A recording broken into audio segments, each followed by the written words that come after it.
إن الحمد لله نحمده ونستعينه ونستغفره ونعوذ بالله من شرور أنفسنا ومن سيئات أعمالنا من يهده الله فلا مضل له ومن يضلله فلا هادي له أشهد أن لا إله إلا الله وحده لا شريك له وأشهد أن محمدا عبده ورسوله لا نبي بعده قال رب اشرح لي صدري ويسر لي أمري واحلل عقدة من لساني يفقهوا قولي أما بعد.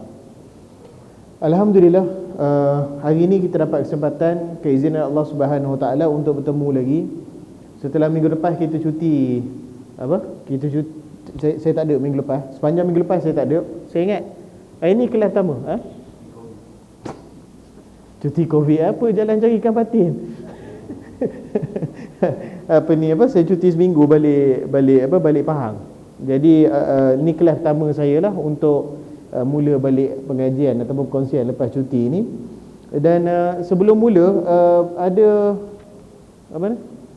tak ada. Ada sahabat kita infak ayak, siapa yang nak air botol tu boleh ambil.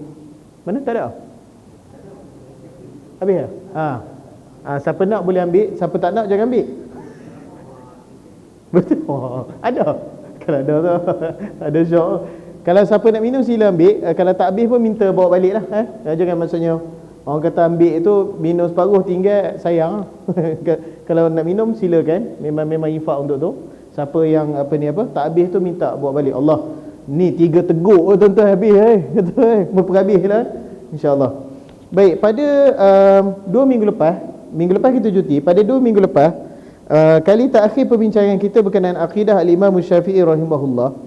Kita tengok kaedah keempat yang diamalkan ataupun dipraktikkan oleh ulama salaf, iaitu mewaspadai ataupun berhati-hati dengan segala bentuk bid'ah dan para pelakunya dengan meninggalkan mereka, tidak mengambil dan waspada, tidak duduk berteman dengan mereka, tidak mengambil dan waspada terhadap pandangan mereka yang sesat serta syubhah mereka yang membingungkan kaum muslimin.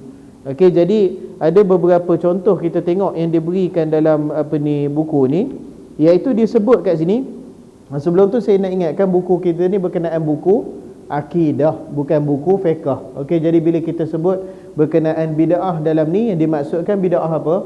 Bukan bid'ah perbincangan kunut tak kunut, bismillah, jahar, deras, dak, bukan hak tu. Okey, itu pun tak bid'ah lah benda-benda tu. Dan ini lebih kepada perbincangan bid'ah dalam akidah. Dan saya ingat dulu dalam 2-3 minggu lepas ada kita bincangkan bahawa bid'ah dalam akidah adalah lebih awal dan lebih merbahaya berbanding bid'ah dalam fiqh. Malahan bid'ah dalam fiqh cuma muncul, banyak kemunculan bid'ah dalam fiqh ni cuma setelah terjadinya bid'ah dalam akidah. Okey, bid'ah dalam akidah lebih awal, lebih merbahaya, lebih meruncing. Contoh-contoh bid'ah tu nanti insya-Allah kita akan tengok sambil lalu hari ni. Jadi kita tengok ulama salaf ni, selain daripada mereka ni mengambil daripada para sahabat, selain daripada mereka berpegang dengan Al-Quran dan hadis Nabi SAW, mereka mengambil pandangan-pandangan daripada ulama-ulama yang muktabar. Apa maksud muktabar? Maknanya ulama-ulama yang besar, ulama-ulama yang memang kalau kita sebut nama dia tu memang orang tak boleh nafikan ilmu dia. Okey, macam contoh siapa ni kita belajar berkenaan Asy-Syafi'i rahimahullah. Siapa yang boleh sangkal Al-Imam Syafi'i rahimahullah?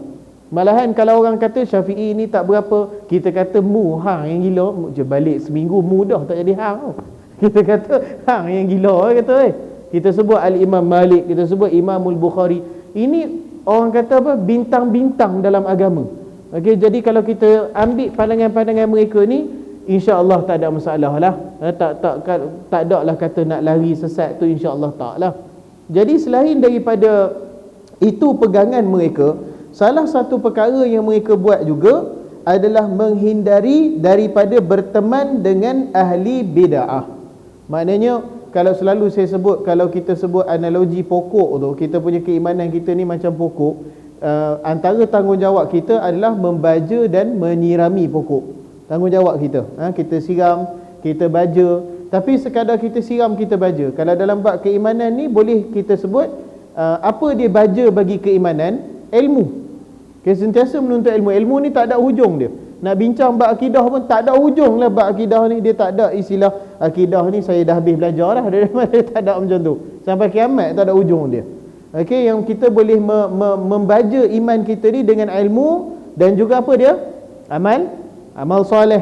Apa amal soleh? Solat, puasa, sedekah, infak pada masjid, semua termasuk daripada amal soleh yang menyuburkan iman. Okey, jadi selain daripada perkara-perkara yang kita nak suburkan iman ni, macam pokok tadi, selain daripada kita beri baja, selain daripada kita siram, macam tu juga kita perlu jaga dia daripada serangga perosak. Perlu jaga daripada serangan tikus bendang, jaga daripada tikus umpamanya. Daripada penyakit-penyakit, virus-virus dan sebagainya, kita sembuh racun serangga dan sebagainya. Jadi itu yang ulama salaf buat. Pada keimanan mereka, selain daripada mereka kukuhkan dengan membaca, mereka kukuhkan dengan berfikir, dengan tadabbur, mereka kukuhkan dengan amal soleh, selain daripada mereka baja dan sirami pohon iman mereka, mereka juga jaga daripada serangga perosak. Apa dia serangga perosak? Yang utamanya adalah berteman dengan ahli bid'ah. Itu cerita dia. Maka sebab tu dia ada benda yang mereka buat dan ada benda yang mereka tak buat. Apa yang mereka buat? Benda yang menyuburkan iman. Apa yang mereka tak buat? Benda yang boleh merosakkan iman. Okey, jadi apa yang merosakkan iman? Duduk dengan ahli bid'ah, bersahabat, kononnya berdebat, berdiskusi, tak perlulah buat macam tu. Okey, apa disebut kat sini? Menghindari bid'ah adalah sikap yang cukup jelas yang telah ditetapkan oleh Al-Quran dan Sunnah, tetapi hal yang masih tersamar pada sebahagian manusia adalah hukum duduk dan berteman, suhbah, berkawan, lepak, hang out ataupun jadi kawan baik dengan para pelaku bid'ah. Ahlu Sunnah wal Jamaah mempunyai prinsip melarang duduk dan berteman dengan pelaku bid'ah dan orang yang dikenali sebagai pengikut hawa nafsu. Bid'ah dalam akidah. Apa dia punya dalilnya? Allah Subhanahu wa taala berfirman, a'udzubillahi minasyaitonirrajim, wa idza ra'aital ladzina yakhuduna fi ayatina fa'arid anhum hatta yakhudu fi haditsin ghairihi wa imma yunsiyannaka syaitanu fala taq'ud ba'da dzikra ma'al qaumiz zalimin. Yang bermaksud, dan apabila kamu melihat orang-orang yang memperolok-olokkan ayat kami, duk buat main-main. Bukan perolok ni tak semestinya buat main-main tak percaya, tapi maksudnya guna ayat Quran tu dia tunggang terbalik ikut suka hati dia, memperolok-olokkan benda yang dia suka. Dia pusing ayat Quran nak bagi jadi macam tu. Benda dia tak suka, dia pusing ayat Quran nak bagi tak jadi macam tu. Memperolok-olokkan. Memperolok-olok ni tak semestinya gelak, tak semestinya sifat orang munafik, dengar buat lawak dan sebagainya, tak semestinya macam tu. Okey, itu pun termasuklah memperolok-olokkan. Tapi maksudnya dia buat suka hati. Guna ayat Quran ni buat suka hati. Dia guna dalil-dalil untuk nak bela perkara yang dia suka ataupun untuk tolak perkara yang dia tak suka. Walau perkara itu dah jelas dalam Quran dan Sunnah Nabi SAW. Memperolok-olokkan. Macam golongan ahli bid'ah yang kita tengok ni. Kata Allah, kalau kamu jumpa orang macam ni, tinggalkanlah mereka sehingga mereka membicarakan pembicaraan yang lain. Jangan duduk. Jangan duduk, jangan dengar. Allah tak kata duduk situ berdebat dengan dia. Tuhan tak sebut macam tu. Tuhan kata tinggalkan mereka sehingga mereka bicara berkenaan pembicaraan lain. Maknanya benda-benda yang boleh tinggalkan, jangan ikut. Dan jikalau syaitan menjadikan kamu lupa akan larangan itu, maka janganlah kamu duduk bersama orang zalim itu setelah teringat akan larangan itu. Sebab apa? Dalam Quran, yang ni pun salah satu salah satu misteri juga dalam kalau kita tengok ilmu kajian psikologi dan sebagainya. Antara misterinya adalah kenapa kita lupa. Lupa tu apa sebenarnya? Lupa tu apa sebenarnya? Tuan-tuan pernah fikir tak benda-benda orang merapu macam ni? Maksudnya kita fikir lupa ni apa sebenarnya? Adakah nak kata maklumat hilang? Tak juga, maklumat ada dalam otak. Apa sebenarnya lupa ni apa? Jadi antara perdebatan antara orang-orang ilmu psikologi ni, mereka duk fikir lupa tu apa. Tak ada penyelesaian. Mana ada penyelesaian dia macam tu. Okey, tapi saya ingat bila kami mengaji bab ni saya teringat Allah Subhanahu Wa Taala dalam Quran, selalunya Allah akan mengaitkan lupa dengan syaitan. Selalunya macam tu. Allah akan mengaitkan lupa dengan syaitan. Ada benda-benda dalam hidup kita ni sebenarnya dia punya sebenarnya dia punya sandaran dia tu ataupun asal dia memang boleh jadi daripada kaitan akidah kita. Memang boleh. Salah satunya ni lah lupa. Kita pernah tak selama ni kita kaitkan lupa dengan perkara gaib? Kita rasa lupa-lupa lah kan? Tapi Allah Subhanahu Wa Taala selalu mengaitkan lupa dengan syaitan. Macam dalam bab ni, kamu teringat larangan Allah, jangan duduk dengan ahli bid'ah, tetapi jikalau syaitan melupakan kamu, Okey, maksudnya syaitan dia buatkan kita lupa. Sama juga dengan kisah Nabi Musa alaihissalam. Ingat tak Nabi Musa alaihissalam? Banyaklah kisah Nabi Musa alaihissalam ni. Tapi kisah yang orang tanyakan kepada dia tu kan, orang tanya pada dia, siapa orang yang paling tahulah, orang yang alim. Lalu Nabi Musa alaihissalam dia kata, saya lah orang yang tahu. Kata dia, sebab apa? Betul lah cakap dia tu, dia dengar daripada Allah Subhanahu Wa Taala. Lalu Allah Subhanahu Wa Taala sebutkan pada dia, kamu bukan orang yang paling tahu. Kalau kamu nak jumpa orang paling tahu, itu yang dijumpa dengan Khidir alaihissalam tu. Tapi tu cerita dia panjang lah. Cuma nak cerita macam mana dia jumpa dengan Khidir alaihissalam tu. Kan Allah Subhanahu Wa Taala suruh dia dengan pengikut dia bawa ikan, lepas tu pergi merantau kan, pesisir pantai, betul tak?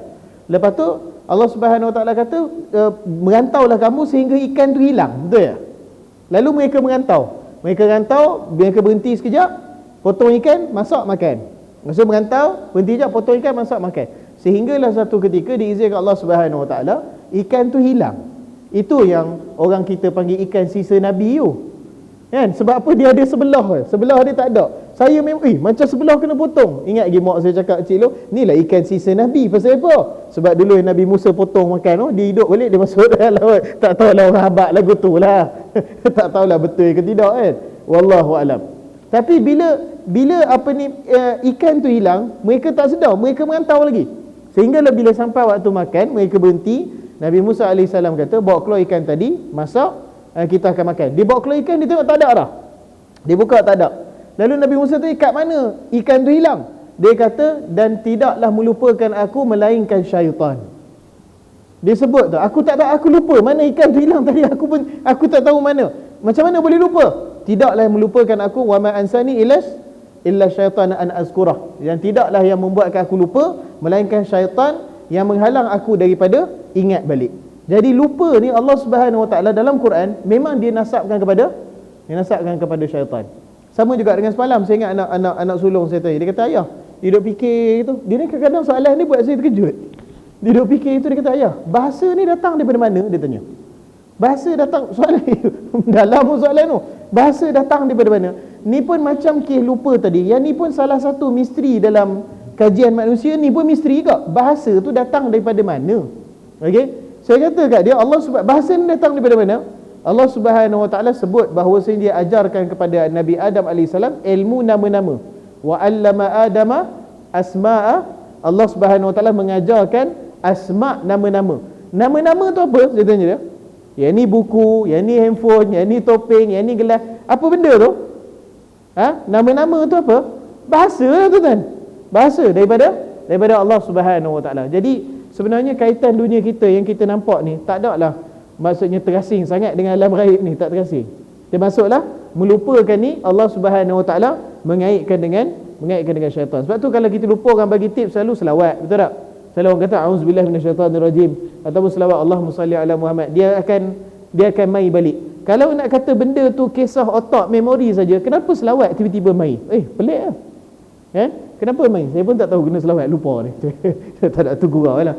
Baik, jadi di sini ringkasannya Allah Subhanahu Wa Taala berikan ayat bahawasanya jangan duduk dengan ahli bid'ah. Kalau syaitan lupakan kamu teringat, maka Allah kata beralih dari situ. Baik, 2 minggu lepas saya ingat kita dah habis baca bahagian tu. Sebelum kita masuk kaedah kelima, saya ada sebut dalam kitab Talbisul Iblis, Ibnu Jauzi ada bagi banyak riwayat-riwayat daripada ulama salafus salih macam mana mereka ni tak mau duduk dengan ahli bid'ah. Jadi saya cari lepas kuliah 2 minggu lepas pun saya cari dalam Talbisul Iblis kita ada ni, saya cari tak ada. Rupanya memang dalam terjemahan bahasa Melayu tak ada. Jadi hari ni saya bawa bahasa apa? Yang asal Arab dia. Dia terjemahan ni biasalah dia nak potong-potong, takut panjang sangat kan. Maka kisah-kisah tu dia buang, tapi banyak dalam ni. Di antaranya kata Ibnu Jauzi, dia kata kana Tawus, salah satu seorang ulama salaf, kana Tawus jalisan wa indahu ibnuhu. Dia kata Tawus ni pada satu hari dia duduk dan di sebelahnya ada anaknya. Faja'a rajulun minal mu'tazilah fatakallama fi syai'in fa adkhala Tawus usbu'aihi fi adhanayhi. Masya-Allah. Tawus ni satu hari dia duduk dengan anak dia, lalu masuk kepada mereka, maksudnya datang kepada mereka seorang pemuda daripada Mu'tazilah. Seorang pemuda daripada Mu'tazilah. Bagi ingat sikit, Mu'tazilah ni apa dia punya dia punya, orang kata apa? Dia punya ciri dia, kan? Dia akal. Dia guna akal. Saya ingat alhamdulillah baru ni masa bertolak daripada hari Sabtu. Tak adalah baru ni, 2 hari lepas hari Sabtu bertolak daripada Kuantan tu, saya pergi ke Putrajaya dulu, tidur kat Putrajaya. On the way pergi Putrajaya tu sempat dengar kuliah Dr. Khalid Basalamah berkenaan neraka Allah Subhanahu Wa Taala. Saya ingat sejam lebih kot kuliah dia kot. Lalu disebutkan bahawasanya golongan Mu'tazilah ini di antara pegangan mereka kata neraka itu masih belum ada. Neraka tu masih belum diciptakan. Neraka tu masih belum ada. Kalau tanya sekarang neraka ada tak? Neraka tak ada, dia kata. Neraka tak diciptakan. Nanti ke akhirat baru diciptakan. Lalu kata Dr. Khalid, dia kata inilah dia sikap Mu'tazilah. Dia menolak sebegitu banyak hadis Nabi SAW, yang mana nas-nas yang jelas daripada Al-Quran, daripada hadis Nabi SAW, nas-nas dan dalil yang jelas yang beritahu neraka ni dah ada penghuni dah pun neraka ni, kata. Lalu mereka tolak sebegitu banyak nas semata-mata kerana apa? Mementingkan akal mereka saja. Banyak. Cuba bayang, sejam lebih, saya ingat sejam setengah juga Dr. Khalid baca berkenaan hadis-hadis bab neraka. Saya terfikir boleh nak dekat 2 jam, semua hadis dibaca nak dekat 2 jam tu, semua Mu'tazilah tolak. Semua tak mau percaya. Bayanglah 2 jam berapa banyak hadis baca. Lepas satu hadis ni, saya ingat kategori sifat neraka tu pun Dr. Khalid beri ada dalam 12-14 ciri yang berlainan. Maksudnya cerita makanan dia macam mana, suhu dia macam mana, dia punya tempat duduk dia macam mana, warna dia macam mana. Ada dia cerita seronok dengan kuliah tu. Jadi cuba bayangkan kesemua riwayat tu semua Mu'tazilah tolak sebab berdasarkan akal semata-mata. Gila punya cerita. Okey, jadi ni pemuda Mu'tazilah ni masuk. Di situ ada Tawus dan juga dengan anak dia. Fatakallama fi syai'in fa adkhala Tawus usbu'aihi fi adhanihi. Lalu pemuda Mu'tazilah tu mula berkata-kata, mula bercakap. Kita ni dalam Islam mula nak bercakap, maka Tawus memasukkan kedua jarinya ke dalam telinga dia. Tak mau dengar. Tutup, bukannya dia dengar, tak apa, kita sedar, kita lawan orang ni. Dah. Dia masuk jari dia dalam telinga dia tak mau dengar. Wa qala ya bani adkhil usba'aka fi adhanaik hatta la tasma' min qawlihi syai'a fa inna hadha qalbun dha'if. Fa inna hadha al-qalb dha'if. Kata Tawus, dia tutup tangan dia, bukan tangan jari dia masuk dalam telinga dia. Lepas tu dengan tutup telinga tu, dia sebut kat anak dia, dia kata wahai anakku, masukkan jari kamu ke dalam kedua telinga kamu hatta la tasma', sehingga kamu tak dengar satu perkataan pun benda dia sebut. Mana biar dia nampak mulut je dia gerak-gerak gitu. Fa inna hadha qalb dha'if, dia kata sesungguhnya ni hati yang dhaif, hati yang lemah. Allah Subhanahu Wa Taala sebut sekian syurga, sekian neraka, tak masuk akal, lemah hatinya, tak boleh nak percaya macam tu. Okey, sebab tu saya tak berapa suka kalau orang guna perkataan, orang sebut perkataan atheism. Atheism ni orang yang tak percaya tak percaya Tuhan, kan. Saya tak suka orang guna atheism. Okey, theism ni maksudnya sembahan. Kalau kita kata monotheism, maksud dia apa? Mono maksud dia apa? Satu. Jadi kalau monotheism, agama yang menyembah satu Tuhan. Kalau kita kata polytheism,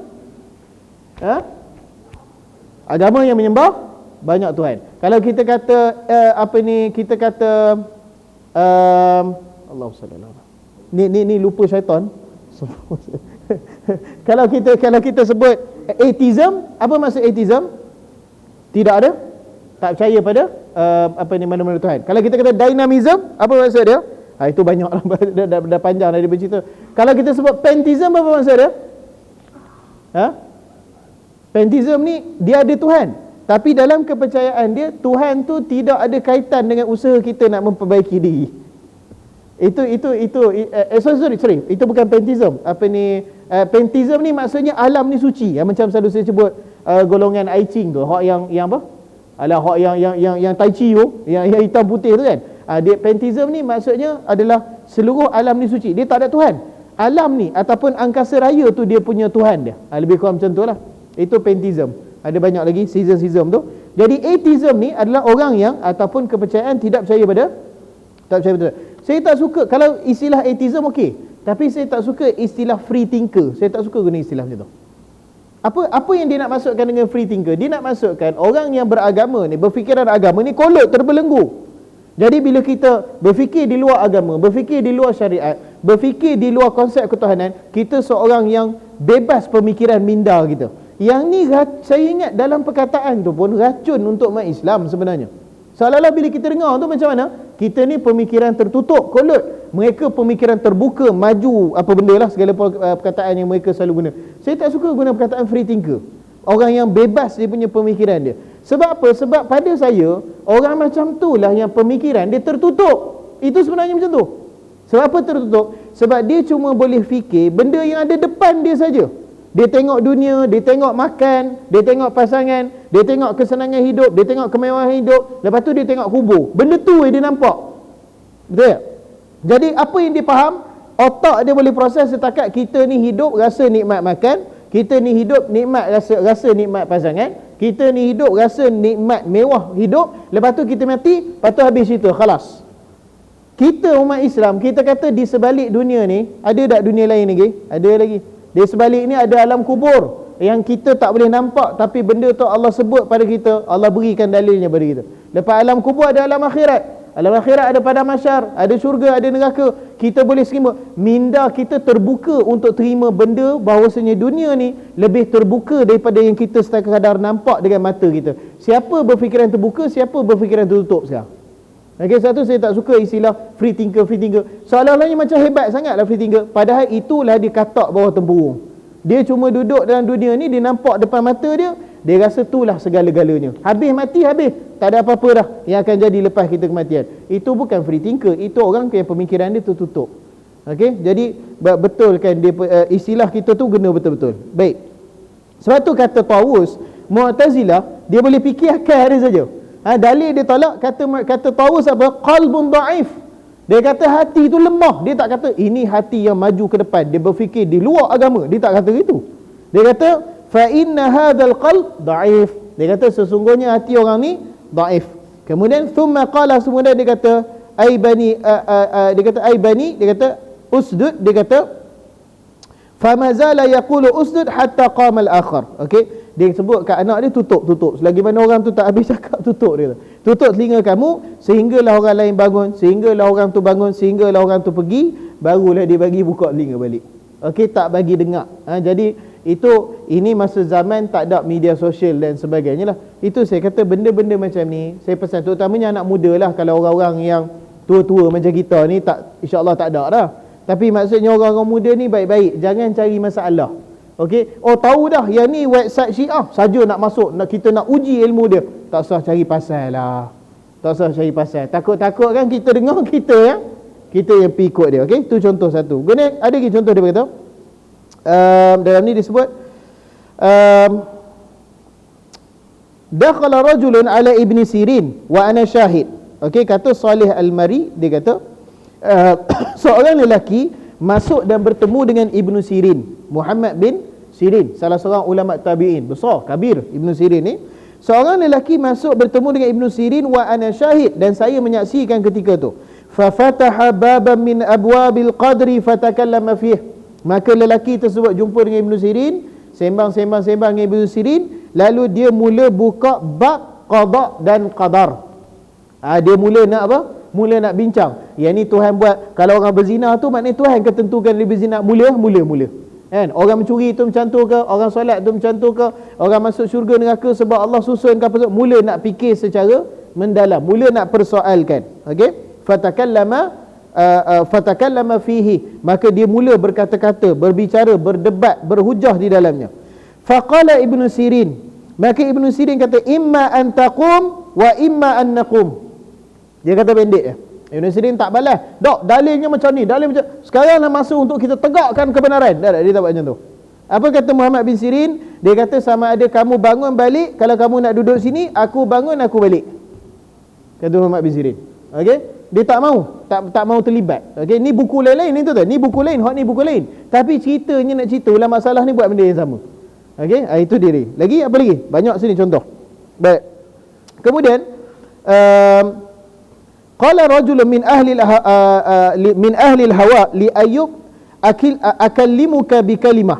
Okey, lalu Ibn Jauzi kata pada suatu hari sama juga ada seorang pemuda daripada ahli al-hawa, maknanya daripada mazhab pecahan akidah yang lain ni, daripada Ahlussunnah ni, dia berjumpa dengan Ayub. Siapa dia? Ayub As-Sakhtiyani, seorang ulama besar juga. Nama dia Ayub As-Sakhtiyani. Berjumpa dengan Ayub. Lalu disebut pada Ayub, dia kata, "Ukallimuka bi kalimah." Dia kata, "Boleh tak saya nak bercakap dengan kamu satu kalimah?" Bukan maksud dia tu nak cakap satu kalimah satu perkataan tak, tapi maksudnya nak ajak kepada munaqashah ataupun perbincangan ringkas. Okey, nak sebut macam tu. Kata, "Boleh tak saya nak bercakap dengan kamu satu patah perkataan?" Maknanya pendek lah kita kata kan.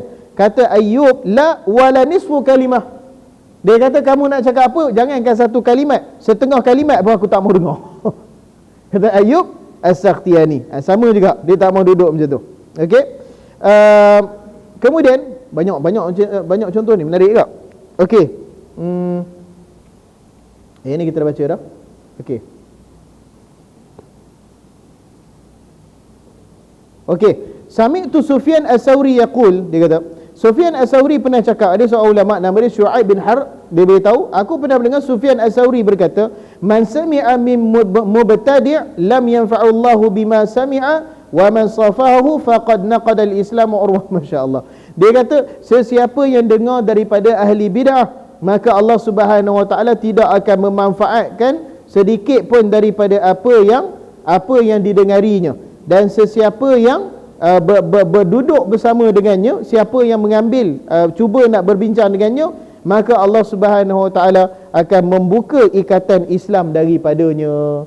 Ikatan ni, urwah ni apa dia? Ikatan. Allah Subhanahu wa taala jelaskan bahawa akidah ni satu bentuk ikatan.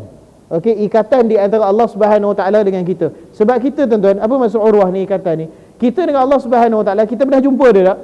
Kita tak pernah jumpa. Kita pernah tengok tak? Tak pernah tengok. Kita pernah dengar tak? Tak pernah dengar. Okey. Jadi apa hubungan kita dengan Allah Subhanahu wa taala? Kalau macam sahabat, kawan, kita pernah jumpa, kan? Duk minum kopi sekali ke, duk sembang sekali ke, duk makan sekali ke, apa ke, kita pernah jumpa. Jadi ikatan di antara kita manusia dengan Allah Subhanahu wa taala adalah ikatan akidah, kepercayaan hati kita. Itu ikatan. Itu hubungan kita dengan Allah Subhanahu wa taala. Jadi penting ke ikatan ni? Pentinglah, sebab kita dengan Allah, antara kita dengan Allah, selagi mana kita tak mati, itu je yang kita ada, tuan-tuan. Satu ikatan. Bayangkan di antara Allah Subhanahu wa taala dan kita ada satu tali, ada satu simpulan. Kita punya kekuatan kita berkaitan dengan Allah cuma kepada simpulan satu tali ni saja. Kalau tali ni putus, habislah. Okey, itu saja yang kita ada. Sebab kita tak pernah berjumpa dengan Allah Subhanahu wa taala. Kita tak pernah, maksudnya duduk solat depan dia dan sebagainya. Tak pernah. Itu semua tak pernah. Dengar tak pernah, apa pun tak pernah. Maka ikatan kita dengan Allah Subhanahu wa taala adalah ikatan akidah kita. Sebab tu mata pelajaran akidah ni memang satu benda fardu ain, semua orang kena tahu. Dan semua orang kena belajar. Kenapa? Jawabnya, sebab antara kita dengan Allah tu je lah kita ada. Lain lah bila dah orang kata apa, kalau orang dah meninggal, wafat dan sebagainya, waktu lain cerita lah, dia dah bertemu dengan Allah Subhanahu wa taala. Tapi selagi mana kita hidup kat dunia ni, itu je lah hubungan yang kita ada dengan Allah Subhanahu wa taala. Kepercayaan akidah kita. Okey. Baik, saya tak mau baca banyak sangat riwayat berkenaan tu, tapi saya ingat dapat banyak, hari pun tak ada lah awal sangat pun. Okey, jadi tapi dapatlah poinnya dekat situ bahawasanya ulama-ulama fiqih, ulama-ulama salafus salih, mereka tidak mahu duduk dengan ahli bid'ah, berbicara dengan mereka, cuba masuk dekat forum mereka, cuba bercakap, cuba ni. Jangan buat kerja-kerja macam tu. Kita belajar kuatkan keimanan kita dan jaga daripada ahli bid'ah. Cukup sekadar macam tu. Okey, wallahu alam. Baik, kemudian kita masuk kaedah yang terakhir, insya-Allah minggu depan kita masuk tajuk lain, iaitu kaedah yang kelima. Okey, apa yang ulama salafus salih buat untuk mempertahankan akidah mereka, untuk memperelokkan amal mereka, iaitu yang kelima. Yang ni pun relevan untuk kita pada hari ini. Mempunyai perhatian penuh terhadap jamaatul muslimin dan juga persatuan mereka. Masya-Allah, ini penting wallahi. Mempunyai perhatian penuh terhadap jamaah kaum muslimin dan juga kesatuan kaum muslimin. Okey, dia jamaah kaum muslimin ni, dia tidak memaksudkan satu mana-mana jemaah yang khusus tak. Satu masalah juga, kalau ada pihak tak tanggungjawab, dia buat satu perbadanan ataupun dia buat satu kumpulan, dia buat satu pertubuhan, lalu dia guna hadis-hadis ni, dia kata apa? Hak Allah dan Nabi maksud pertubuhan tu kami lah. Ada, bukan tak ada benda macam ni. Ajaran sesat pun buat kerja macam tu juga. Okey, dekat sini dia tidak memaksudkan secara khusus mana-mana pertubuhan ataupun jamaah. Tetapi disebutkan jamaatul muslimin ni siapa dia? Jamaah iaitu himpunan orang-orang Islam, orang yang sama-sama Islam, orang yang sama-sama beriman, macam tuan-tuan dan puan-puan ni. Ini jamaatul muslimin. Hidup kita ni, macam mana kita nak pastikan kita landasan yang betul? Kita sentiasa bersama dengan jamaatul muslimin, bersama dengan sahabat-sahabat yang sama Islam, sama mukmin, sama mementingkan perkara-perkara ni, perkara-perkara kebaikan pada kita. Kalau kita buat silap, dia boleh tegur kita. Saya pernah tengok dua orang sahabat saya tak mau beri nama lah. Saya ingat seorang ni dia sebut berkenaan, adalah orang baik-baik, tapi biasalah kadang-kadang dengan zaman fitrah apa semua sekarang, dia nak sebut rasanya kawan ni dia ni macam ni lah, rasanya orang ni dia jenis macam ni lah, rasanya dia sendiri tak tahu sebab dia tak jumpa orang tu. Kalau dia jumpa, dia duduk bersahabat musafir dah kenal, tu lain cerita lah. Masalahnya dia sendiri tak pernah jumpa, dia pun tak tanya. Jumpa dengan sahabat tu bersemuka, kawan tu tanya sebenarnya apa masalah kamu, tu sepatutnya macam tu lah. Jadi dia tak jumpa kawan ni, cuma dia mula dah letakkan apa? Letakkan prasangka, kan? Dia sebut orang ni macam ni untuk. Saya ingat seorang sahabat saya, pejabat lagi dengan ustaz juga. Dia baca ayat Quran, inna ba'da dhanna la'is. Dia baca macam mana ayat tu? Saya tak ingat. Lebih kurang macam tu lah bunyi dia. Maksud dia adalah Allah Subhanahu Wa Taala beri inna ba'da dhanna la'is, betul lah kan? Ithim. Okey. Apa maksud dia? Sesungguhnya sebahagian besar daripada prasangka itu adalah dosa. Saya seorang sahabat tu baca kat tu. Dia baca sesungguhnya Allah Subhanahu Wa Taala sebut qala rabbuna, Tuhan kita sebut sesungguhnya prasangka itu adalah dosa. Kata, bila dia baca sadaqta, betul kamu, kata astagfirullahalazim. Ini hakikat kalau duduk dalam jamaatul muslimin. Duduk sama orang beriman. Kalau kita duduk dengan orang tak beriman tuan-tuan, aku rasa dia ni macam betul memang. dia jadi lagi panas, betul tak? Yang ni kita kata orang saling menasihati. Okey? Orang yang selalu berpesan pada kebaikan. Ulama salafus salih, antara cara mereka nak jaga keimanan mereka, amal soleh mereka, berikan perhatian terhadap jamaatul muslimin dan berikan perhatian kepada kesatuan orang Islam.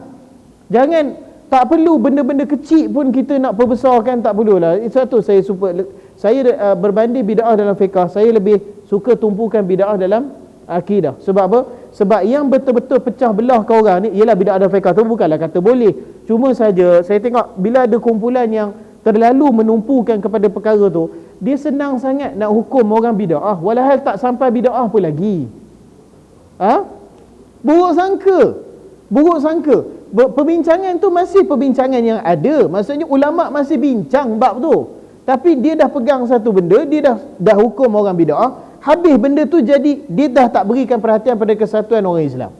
Okey, ada benda-benda yang masih ada ruang perbincangan, ada yang tak ada ruang perbincangan. Ni dalam bab bid'ah ni tak ada ruang perbincangan. Sebab tu saya selalu tumpukan dalam bab bid'ah dalam akidah, supaya nak kata apa? Kalau kita ni duduk tuan-tuan, kita muhasabah diri, kita fikir, kita ni selalu saya suka guna perkataan, kita ni orang yang hati kita insaf, tu dah insaf. Apa maksud insaf? Aku ni pun tahu betul ke tidak? Insaf. Kalau kita ni ada hati macam tu, insaf, duduk fikir, muhasabah, tak ada kita nak menyesatkan orang, tuan-tuan. Sebab apa? Sebab saya ni pun tak tentu betul ke tak. Okey, jadi disebabkan tu benda-benda ni yang boleh memberikan kesatuan pada umat Islam. Sebab kita ni manusia, nak kata semua sama, takkan jumpa sampai bila-bila, saya boleh jamin. Kembar pun tak sama, betul tak? Saya pernah jumpa kembar masa dekat UAE tu, kena pula dua-dua masuk dua-dua masuk universiti sama, duduk bilik sama. Saya tak tahu mereka kembar. Ada hari saya jumpa abang dia, saya duduk tegur, duduk sembah. Dia sama kos dengan saya lah, sama bab-bab ni lah, agama apa semua. Hari lain jumpa, saya kata, hari tu kita makan, dia tanya bila masuk pula aku makan hang, dia tanya. Rupanya dia punya kembar dia beritahu kod entah jumpa abang nak kata ini kata kembar kan. Sembang kadang-kadang duduk dengan dua orang tu, sembang, kata dia cerita, abang aku ni tidur tak boleh tutup lampu. Kena buka lampu. Aku pula bilik sebelah kena tutup lampu. Tuan-tuan, kembar hak kongsi rahim dengan mak tu pun keluar tak sama, tuan-tuan. Tak sama. Macam mana kita nak sangka semua manusia sama? Jadi dia punya soalan dia, sejauh mana ketaksamaan, kalau ada lah perkataan tu, sejauh mana perbezaan sejauh mana perbezaan yang dibenarkan, sejauh mana perbezaan yang tidak dibenarkan. Sebenarnya tu yang kita kena tanya diri kita. Jangan pegang asalkan berbeza kita tak boleh bersama. Jangan macam tu, mati macam tu. Allah kalau nak ikut nak semua sama, tanya Pak Usul, suami isteri tak sama Ustaz. Tak sama, seorang lelaki, seorang perempuan. Nak kata sama, takkan nak kahwin sama lelaki kot, auzubillah. Okey, nak kira sama memang tak sama. Jadi dia punya soalan dia adalah sejauh mana sama yang diizinkan, sejauh mana perbezaan diizinkan, sejauh mana perbezaan yang tak diizinkan. Tuan-tuan, itu soalan kita. Okey, jadi apa dia perbezaan yang tak diizinkan? Perbezaan dalam akidah, la yujuz, ini tak boleh. Duduk dengan ahli bidah, duduk dengan Mu'tazilah, duduk dengan Syiah, duduk dengan liberal. Hak duk fikir hak asasi lantak dia lah Syiah, hak asasi lantak dia lah kafir, hak asasi lantak dia lah nak minum arak. Orang macam ni tak suruh duduk lah orang lagu tu. Bidah dalam akidah. Okey, dalam Islam ni tak boleh buat, ni tak boleh buat, ni Quran tak boleh buat, ni hadis tak boleh. Hak tu mengarut lah nak duduk macam tu. Itu perbezaan yang tidak diizinkan. Begitu juga bid'ah dalam fiqh pun ada juga. Bid'ah yang melampau, yang memang dah tak ada jalan lain. Bid'ah ni apa definisi bid'ah, tuan-tuan? Dalam fiqh.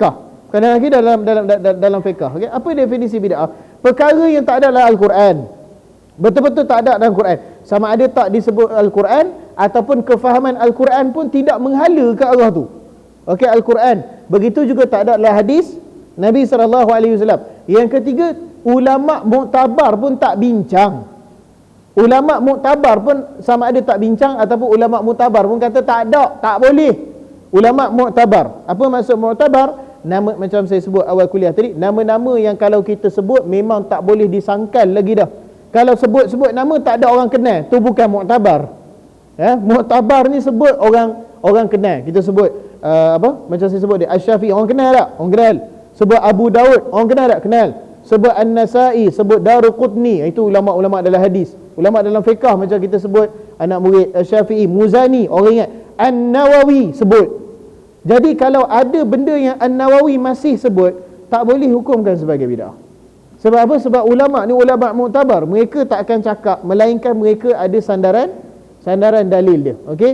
Jadi itu tiga. Yang pertama, tak ada dalam Quran, tak ada dalam hadis, tak ada di dalam perbincangan ulama yang muktabar. Perkara tu orang yang buat tu pula memang dia tahu tak ada dalam Quran, dia tahu tak ada dalam hadis, dia tahu ulama muktabar pun kata tak ada, tetapi dia degil nak buat juga. Apa kata kunci kat situ? Degil. Dia degil nak buat juga. Apa maksud degil? Orang dah beritahu kat dia, dah habaq dah, kan? Apa umpamanya? Umpamanya bacaan qasidah-qasidah tertentu membuatkan roh Nabi datang. Hak ni saya tak boleh nak sorok, hak ni memang bid'ah dah. Sekadar bismillah jaha sir tu, yang tu khilaf muktabar, yang tu tak ada apa. Tapi baca qasidah tertentu Nabi datang. Baca qasidah tertentu kena berdiri sebab roh macam mana dia nampak tak tahulah macam mana dia nampak. Ini memang tak boleh disangka. Ini bid'ah. Memang tak ada zaman Nabi SAW. Ulama ada Nawawi sebut, bila kita baca qasidah ni berdiri, ada Nawawi sebut. Maknanya ulama muktabar. Saya ulang, ulama muktabar. Bukan ulama dia pandang ulama sebut kat orang lain tak pernah dengar. Hak tu bukan muktabar lah. Okey, dia tahu benda tu. Syekh, benda ni tak ada dalam Quran, benda ni tak ada dalam hadis. Ulama muktabar tak bincang. Tahu tak? Tak ada. Tahu, memang tahu tak ada. Tahu tak ada mana-mana sumber yang beritahu roh Nabi datang baca qasidah Tok Syekh ni. Tahu tak? Tahu, memang tahu. Habis itu berhentilah. Tak, memang nak buat juga. Sebab pada saya memang Nabi datang. Itu baru kita boleh kata ahli bidah. Okey? Selagi mana tak sampai macam tu, selagi mana orang tu kita beritahu kat dia, "Wish ustaz, saya tak tahu benda ni. Saya baru tahu hari ni." Boleh tak kata ahli bidah? Tak boleh, dia pun tak tahu. Macam mana? Kita tidak, Allah Subhanahu Wa Taala tidak bertanggungjawabkan seseorang dengan perkara yang dia tak tahu. Okey? Saya ingat saya sebut ni, ada orang sebut kat saya, "Ustaz, kalau gitu lebih baik tak payah ngaji ustaz. Hak tu pala itu silap faham pula dah. Kena ngaji lah, kena tahu." Okey? Jadi itu kalau masuk benda-benda yang perbezaan yang tidak diizinkan. Okey? Saya ingat banyak perkara yang secara orang kata apa, pop, bukan pop culture, tapi maksudnya perbincangan yang masyhur lah pada hari ni. Okey, kalau saya tengok, saya senaraikan balik daripada orang yang tanya dan sebagainya, saya berani cakap 85% yang orang kata bid'ah tu bukan bid'ah pun. Cuma khilaf muktabar saja. Maksudnya ada lagi ulama ni sebut, ada lagi ulama tu sebut dan sebagainya. Ada benda-benda macam tu. Okey? Termasuklah juga ini mungkin sensitif sikit kat sini. Termasuklah juga macam contoh persoalan lafaz niat umpamanya. Lafaz niat. Niat tu sepakat semua ulama kata ada. Tapi boleh tak nak kata lafaz niat tu bid'ah? Ibn Qayyim betul, Ibn Qayyim cakap bid'ah. Tapi bila saya baca balik, saya tak berapa setuju lah nak kata bid'ah. Saya pun kata tak ada lafaz niat. Tetapi ulama-ulama Syafi'iyah banyak sebut berkenaan lafaz niat ni. Sebab mereka kata apa? Perkara tu membantu. Apa dalilnya? Di antaranya Nabi, bukankah hadis Nabi SAW balik ke rumah dia daripada solat subuh, dia cari makan. Benar tak hadis tu? Dia cari makan kan? Dia tanya kat isteri dia, ada makan tak? Kata Ahlul Bait kata tak, Rasulullah kita tak ada makan. Apa kata Nabi SAW? Izan, kalau macam tu aku berpuasa. Kata ulama Syafi'iyah, bukan ke Nabi sebut tu aku berpuasa. Jadi bukan kalau Nabi tak sebut tu puasa tu tak sah. Tetapi ucapan tu membantu niat dalam hati tu. Satu, saya panjanglah perbincangan tu. Sebab saya sendiri pun berpegang tidaklah ada lafaz niat tu kan. Tetapi nak kata orang yang kata ada lafaz niat tu adalah ahli hawa nafsu, adalah ahli bid'ah, hak tu pada saya keras sangat. Okey, itu masih lagi perbincangan yang khilaf yang muktabar. Itu benda-benda yang masih kita boleh diizinkan untuk duduk lagi. Okey, jangan kata ustaz saya tak mau duduk dia. Pasal apa? Sebab dia kata puasa kena baca lafaz niat. Kalau macam tu memang hidup dalam hutan lah kita, tuan-tuan. Cakap betul, tak boleh macam tu. Okey, jadi kita kena fikir muhasabah kita, mana benda yang diizinkan ada perbezaan, mana yang tidak diizinkan ada perbezaan. Kalau sedikit perbezaan kita kata dah tak boleh bersama, maka tidak ada kesatuan muslimin. Takkan ada sampai bila-bila. Takkan ada dua orang yang sama. Tak payah kesatuan muslimin. Saya dengan kawan-kawan kat pejabat tu pun tak boleh berkawan. Kami pun ada berbeza pandangan. Biasalah tu. Okey?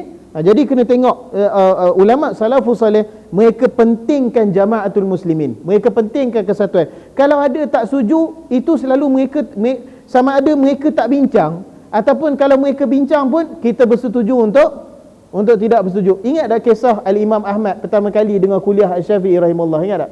Yang dia pergi dengan kawan dia tu. Imam Ahmad ni duduk di Iraq. Dia pergi buat haji di Mekah, dan Imam Syafi'i mengajar di Mekah. Masa tu Syafi'i bawa balik daripada Madinah. Dia punya kuliah pun tak ramai orang.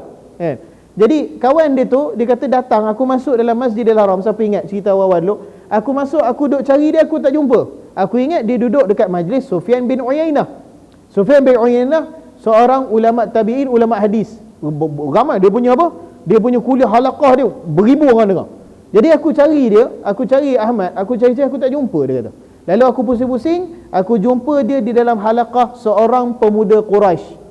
Dia sebut seorang pemuda. Kenapa dia sebut seorang pemuda Quraisy? Dia tak sebut Syafi'i sebab apa? Dia tak kenal pun. Masa tu orang tak kenal pun dia. Dia kata duduk di halaqah seorang pemuda Quraisy. Imam Ahmad duduk kat situ. Lalu ditanya, Imam Ahmad, kenapa kamu duduk kat sini? Dia kenapa tak duduk kat halaqah Sufyan bin Uyainah? Dia kata benda-benda yang pemuda ni sebut, Allah kaedah-kaedah dia.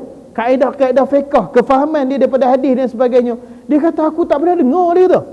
Kalau aku pergi dekat halaqah Sufyan bin Uyainah, maka aku akan dapat hadis. Kalau aku tak pergi pun, aku tanya je lah anak murid dia nanti. Lebih kurang macam tu lah dia punya kata-kata dia. Kalau aku tak pergi pun, aku tanya je lah anak murid dia, pun masalah kata. Tapi kalau aku tak duduk dekat sini, dia kata, maka ilmu daripada pemuda ni aku takut hilang, dia kata. Lalu kawan dia tu pun duduk dengar. Dah habis duduk dengar, dia tanya pada kawan dia tu, macam mana? Apa pandangan kamu? Dia kata apa? Kawan dia kata, dia cakap ada salah. Dia kata Al-Imam Ahmad Ibn Hanbal, dia kata subhanallah, 100 benda dia cakap, kamu tak setuju 5 benda, kamu sebut salah, sedangkan 95 lagi betul, kata. Itu nampak tak pemikiran tu, tuan-tuan? Yang seorang sebut 5 salah, yang seorang sebut 95 betul. Kita sekarang umat Islam, kalau kita nak pentingkan kesatuan, kita tak boleh jadi orang yang 5 salah tu. Kita kena jadi orang yang 95 betul tu. Benda yang kita bersetuju jauh lebih banyak daripada benda yang kita berselisih. Percaya je kat saya. Kalau kita duduk sembang muhasabah, memang macam tu lah keadaan dia. Okay? Sebab kita ni pun orang Islam pun, kita pun hidup dalam cabaran dan sebagainya. Kalau kita tak pentingkan jamaatul muslimin ni, salah sikit nak lari, tak ada, macam saya cakap, kita duduk dalam hutan je lah. Tak boleh macam tu. Ada benda yang diizinkan berbeza, tapi tidak dinafikan. Ada benda yang tidak diizinkan berbeza. Ada benda memang tak ada toleransi. Okey? Yang tu kita kena tengok mana yang kita kena kenal betul-betul dua tu. Baik, kat sini disebut Allah Subhanahu Wa Taala telah mewajibkan umat Islam untuk bersatu, seperti kita jumpa di dalam kitab sucinya pada beberapa ayat, di antaranya dalam surah Ali Imran ayat 103 dan 105. Kata Allah Subhanahu Wa Taala, dan berpegang teguhlah kamu semuanya kepada tali, iaitu agama Allah, dan janganlah kamu bercerai-berai. Dan ingatlah akan nikmat Allah kepada kamu ketika kamu dahulu masa jahiliah bermusuhan, maka Allah menyatukan hati kamu, lalu jadilah kamu kerana nikmat Allah orang yang bersaudara. Mukmin itu bersaudara.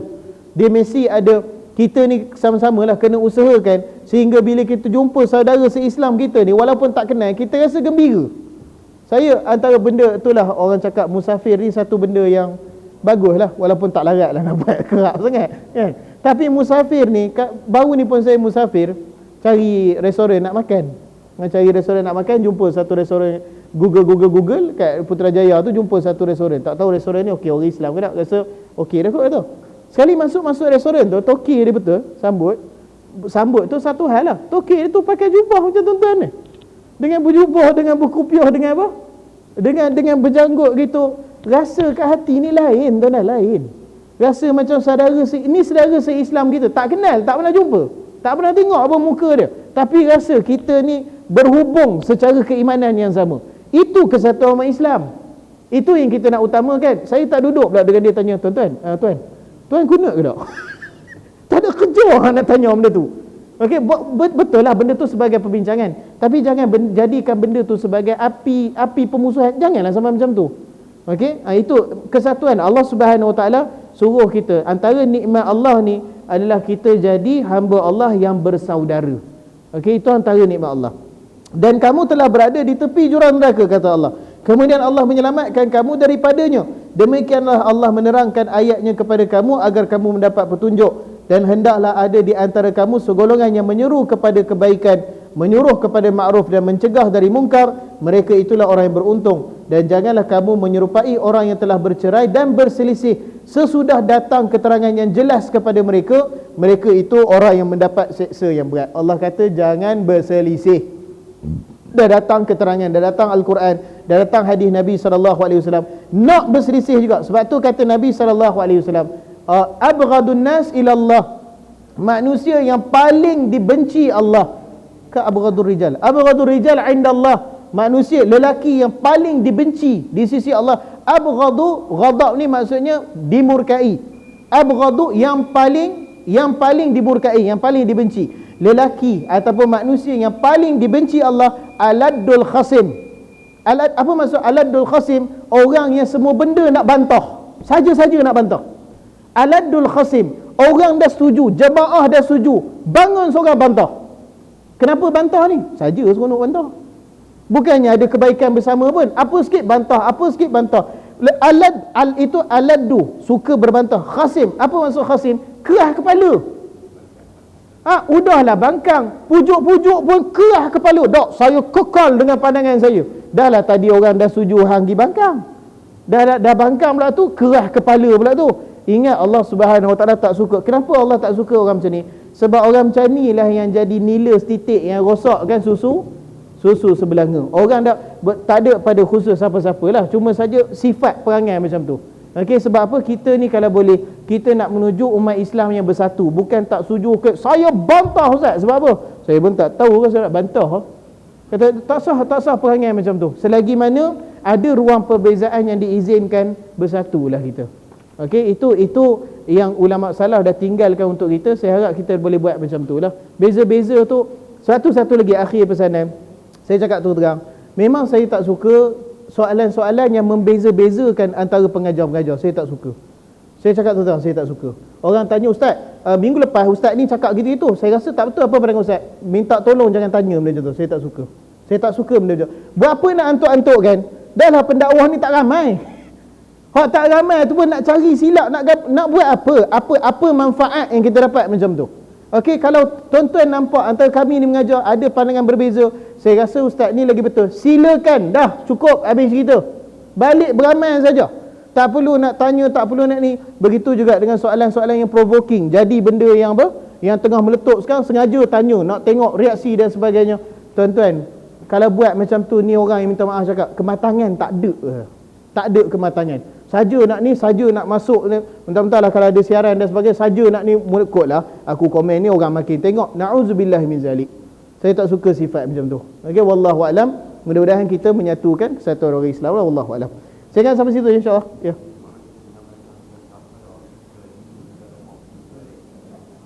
Kena baik. Kena baik. Kena didik. Buat bangkang tu boleh kena didik. Okey. Tengoklah benda-benda dia. Itu kebijaksanaan kita lah, wallahu alam. Ini kesian dia daripada tadi dia tunggu. Baik, saya ingat sampai situ aja insya-Allah. Apa ni, tak ada agama melintang. Minggu depan insya-Allah kita, minggu depan berapa bulan? Minggu depan 28. 28. Okey insya-Allah. Tak ada agama melintang, insya-Allah kita sambung macam biasa. Sallallahu alaihi wa sallam. Assalamualaikum warahmatullahi wabarakatuh.